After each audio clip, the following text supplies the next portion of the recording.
Hi, my name's Rob Carner, and I'm standing here on the shoreline of Big Glen. And I want to talk to you about a shift in focus for the Glen Lake Association.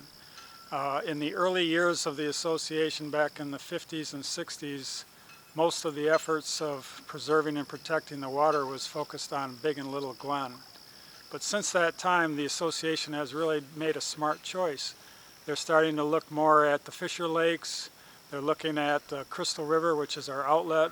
We're looking at Hatlam Creek, an inlet, and many other inlets around the shoreline. This bodes well for the future of our association because now we can say that we really care about all of the water, not just the water coming into Glen Lake and the lake itself, but the fishers and the Crystal River are also important.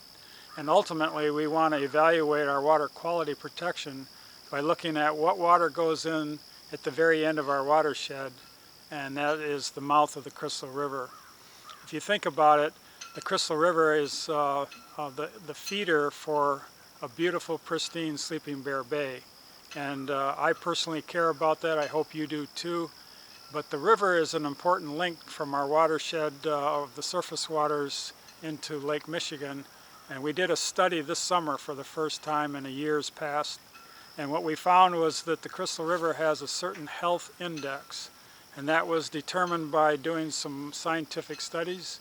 And my colleague Bruce Hood from the Leelanau School is going to show you and tell you a little bit more about all of that study and how that output of that study is going to impact how we look at our watershed.